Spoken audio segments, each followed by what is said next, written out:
எல்லாருக்கும் வணக்கங்க. குட்டிங்களுக்கு வந்து சாப்பாடு ரெடி ஆகிட்டுருக்கு பாருங்கள். குக்கர்லேயும் இருக்குது சாப்பாடு, முட்டை குக்கர்லேயும் சாப்பாடு இருக்குது. நான் ஆற வச்சுருக்கேன்.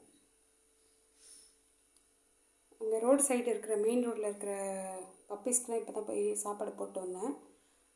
அந்த 3 குட்டிங்க யாரோ அபண்டன் பண்ணியிருந்தாங்க இல்லைங்களா, அதுக்கு நான் தான் பால் ஊற்றி சாப்பாடு போட்டு பார்த்துட்ருக்கேன். அது என்னாச்சுன்னா 3ல் 1 நைட்டு மெயின் ரோடு, அது ஜிஹெச் வந்து மெயின் ரோடு மேலே தானே இருக்கும். அது கேட்டுக்கிட்டே விட்டுட்டு போயிட்டாங்க. அது அங்கேயே இருந்து பால் குடிச்சிட்டு நல்லா தான் விளையாடிட்டு இருந்துச்சுங்க. ஒரு 10 நாளைக்கு மேலே இருக்கும். நான் தான் ஃபீட் பண்ணிகிட்டு இருந்தேன். டெய்லி 3 வேளை பால் ஊற்றிடுவேன். நைட்டு போய் பார்த்தா ஒரு குட்டி வந்து அடிப்பட்டு நசுங்கி கண்ணில் பார்க்கவே முடியல. அது யாரும் எடுத்து டிஸ்போஸ் பண்ணவும் இல்லை. நான் வந்து பால் ஊற்றுறதுக்காக தான் போனேன். அந்த குட்டிங்களுக்கு தான் பால் ஊற்ற போனேன். பார்த்தா 2 தான் இருந்தது. எங்கடா காணோன்னு பார்த்தா இந்த மாதிரி ஆயிடுச்சுங்க. அப்புறம் அங்கே பக்கத்தில் வந்து மணல் அள்ளி மேலே போட்டுட்டு வந்தேன். இன்றைக்கி தான் வந்து பஞ்சாயத்துக்காரங்கிட்ட சொல்லி டிஸ்போஸ் பண்ணோம். அது ரொம்ப நசுக்கி இதாகிடுச்சு.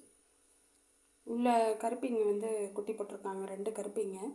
அவங்களுக்கு இப்போ தான் போய்ட்டு பன்னு பாலெல்லாம் ஊற்றிட்டு வந்தேன். பாருங்கள், சாப்பாடு ரெடி ஆகுது. இந்த ஜீவன்களை வந்து காப்பாற்றுறதுக்கு யாருமே இல்லை.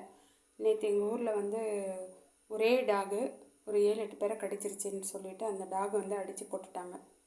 அடித்து கொன்று போட்டுட்டாங்க. அது வந்து ஃபீமேலுன்னு சொல்கிறாங்க, குட்டி போட்டிருக்குன்னு சொல்கிறாங்க. இப்போ தான் குட்டி போட்டிருக்கும் போல்.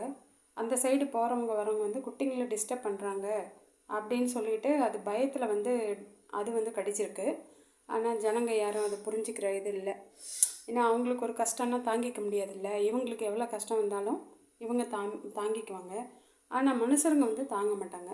நேற்று அடித்து கொன்று அதை காலி பண்ணிட்டாங்க. தூக்கி கொண்டு போய் மலை ஓரத்தில் போட்டதை ஒரு பெரியவர் ஒருத்தர் சொன்னார். அது வந்து கன்ஃபார்மாக என்னென்னு தெரியல. ஆனால் நியூஸ்லலாம் வந்திருக்குன்னு சொன்னாங்க. எப்படி நடக்குது பாருங்கள். அது கடித்தா உடனே குட்டிங்களை விட்டுட்டு அதை சாகடிக்கணுமா? அதை பிடிச்சி செப்பரேட் பண்ணி கூட எங்கேயாவது ஒரு இடத்துல குட்டிங்களோட விட்டுடலாம். அதெல்லாம் பண்ண மாட்டாங்க ஜனங்க. எப்படி நடக்குது பாருங்கள்.